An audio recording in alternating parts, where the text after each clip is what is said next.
और वेनम ऐसी दो फिल्में हैं जिससे ऑडियंस को बहुत सारी उम्मीदें हैं, क्योंकि ये फिल्म से या तो स्पाइडरमैन इनके यूनिवर्स में चला जाएगा या फिर ये दो कैरेक्टर्स मार्वल सिनेमैटिक यूनिवर्स में चले जाएंगे। तो आज के इस वीडियो में हम लोग बात करेंगे कि वेनम 2 की स्टोरी क्या होगी। ये जो स्टोरी है ये फैन मेड भी हो सकती है, क्योंकि ये जो स्टोरी की जो कंक्लूजन है, जो मेन पॉइंट्स है वो अलग अलग सोर्सेज से आए हुए हैं। इसमें कैसे मॉर्बियस भी इंट्रोड्यूस होगा ये देखा जाएगा और स्पाइडरमैन कैसे एक पर्टिकुलर सीन में आते हैं ये भी एक्सप्लेन किया जाएगा। तो दोस्तों कंप्लीट वीडियो स्टार्ट करने से पहले आप लोग कर दीजिए वीडियो को लाइक और कमेंट कीजिए वेनम 2। साथ ही साथ जो लोग मेरे चैनल पर नए आए हैं वो हमारे चैनल को सब्सक्राइब करके हमारे कॉमिक बुक टॉक्स फैमिली का हिस्सा बन जाइए। अब सबसे इंपॉर्टेंट क्वेश्चन ये है कि यहाँ पे जो स्टार्टिंग का सीन आता है जब एडी ब्रॉक पीटर कैसिडी जो कि कार्नेज का होस्ट रहता है उससे मिलने जाता है। अब बहुत से लोग को लग रहा था कि इसके अंदर पहले से एक कार्नेज वाला सिम्बियोट रखा हुआ है, लेकिन ऐसा हुआ नहीं था। जब तक वो जेल में था तब तक उसके पास कोई भी सिम्बियोट अटैच नहीं हुआ था। यहाँ पे उसका एग्जीक्यूशन भी होने वाला था। और उसी जेल में हम लोग क्या देखते हैं, हम लोग उस जेल में देखते हैं मॉर्बियस को, वल्चर को और स्कॉर्पियन को। अब यहाँ पे जो मॉर्बियस है ये सोनी यूनिवर्स का कैरेक्टर है। अब ये जेल में कैसे आया ये तो मॉर्बियस मूवी में पता चलेगा, और इसीलिए ये जो मॉर्बियस मूवी है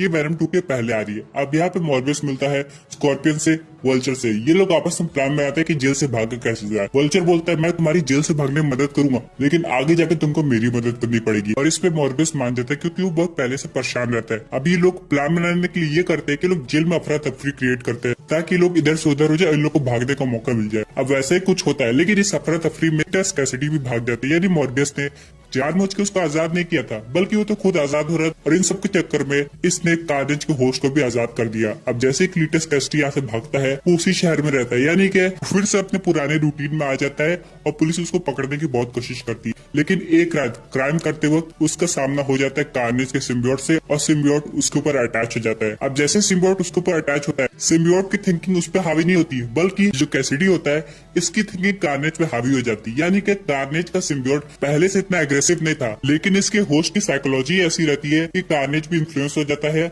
और इसके होस्ट के अकॉर्डिंग क्राइम करने लगता है और ज्यादा पावरफुल हो जाता है। इसी सब के चक्कर में वेनम को ये जब पता चलता है तो लोग जाते हैं कार्नेज को रोकने और किसी तरह कार्नेज को हरा भी देते हैं। ऑलमोस्ट कार्नेज को पकड़ने वाले रहते हैं, लेकिन कार्नेज वहां से भाग जाता है। मूवी के आगे वाले सीन में सिम्बियोट और उसके होस्ट के बीच की कन्वर्सेशन दिखाई देती है। जैसे हम लोगों ने वेनम 1 मूवी में देखा था कि कैसे एडी ब्रॉक वेनम से बात करता था, वैसे क्लीटस कैसिडी भी कार्नेज से बात करता है। यहाँ पे कार्नेज उसको ये बताता है कि उसका होस्ट काफी ज्यादा पावरफुल है। यहाँ पे बात हो रही है एडी ब्रॉक की। उसके बाद बोलता है कि हम लोग उसको हरा नहीं सकते, हम लोग को और पावर चाहिए। तो क्लीटस कैसिडी बोलता है ये कैसे पॉसिबल होगा। कार्नेज बोलता है मेरे पास एक प्लान है। यहाँ पे कार्नेज ये रिवील करता है कि अभी भी अर्थ पे ऐसे बहुत सारे सिम्बियोट्स हैं, अगर उनको वो कंज्यूम कर ले तो उनकी पावर्स उसमें आ जाएगी। यानी कि एक सिम्बियोट जब दूसरे सिम्बियोट के ऊपर हावी हो जाएगा या कि उसको ऑलमोस्ट खा लेगा तो वो और ज्यादा ताकतवर बन जाएगा। इससे वो वेनम को हरा पाएंगे और फिर वेनम को भी कंज्यूम कर लेंगे और सबसे ज्यादा पावरफुल बन जाएंगे ताकि वो अर्थ को कर सके। तो इसी से रिलेटेड एक सीन हम लोग को देखने को मिला था वेनम 1 मूवी में, जब यहाँ पे वेनम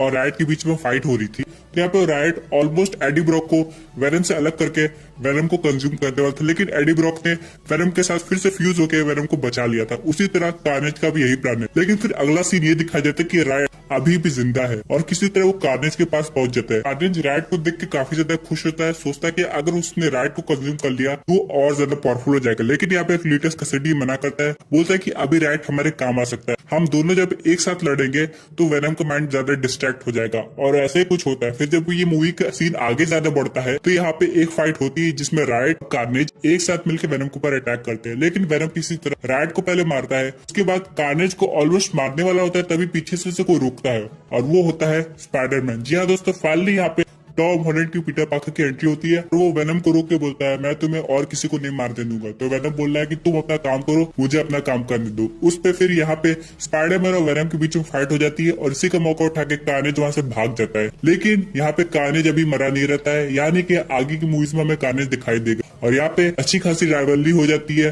पीटर पार्कर के बीच में और एडी ब्रॉक के बीच में, यानी कि वेनम और स्पाइडरमैन के बीच में। इसका मतलब ये हुआ कि जब वेनम 3 आएगी तो फाइनली हमें उसमें वेनम वर्सेस स्पाइडरमैन दिखाई देगा और कार्नेज का भी रोल रहेगा, लेकिन मूवी के एंड में। यहाँ पे दोस्तों ये जो स्टोरी बनाई जा रही है, जो फैन थ्योरी लगाई जा रही है, एक तरह से सच भी सकती है, क्योंकि स्पाइडरमैन का केमियो वेनम 2 में होना बेहद जरूरी है। क्योंकि जब तक इसका केमियो नहीं होगा उसका वेनम 3 से कनेक्शन कैसे दिखाई देगा। और वैसे भी मॉर्बियस मूवी में हमें स्पाइडरमैन की हिंट ऑलमोस्ट देखने को मिल गई है। तो यहाँ पे अगर वेनम 2 में भी स्पाइडरमैन आता है तब ऑलमोस्ट सब लोग कंफर्म हो जाए कि हमारा स्पाइडरमैन सोनी यूनिवर्स और मार्वल सिनेमैटिक यूनिवर्स दोनों में काम करेगा। साथ ही साथ अगर स्पाइडरमैन इनटू स्पाइडरवर्स मूवी बनानी है, ये एकदम परफेक्ट टाइमिंग है स्पाइडरमैन को वेनम के साथ दिखाने की। हो सकता है स्टार्टिंग में ये लोग थोड़ा एनिमी की तरह बिहेव करे, एक दो फाइट सीन हो, लेकिन बाद में जब स्पाइडरमैन को कार्नेज की असलियत पता चलेगी तो ये वेनम के साथ टीम अप जरूर करेगा। और रही बात मॉर्बियस की, उसका रोल सिर्फ मूवी के स्टार्टिंग में, लेकिन जब हम लोग उसकी एक्चुअल सोलो फिल्म देखेंगे तो हम लोग समझ जाएंगे कि उसकी मूवी में किस किस कैरेक्टर का हिट मिलता है। क्योंकि अगर सोनी को अपना यूनिवर्स और ज्यादा स्ट्रॉन्ग बनाना है तो कभी तो कभी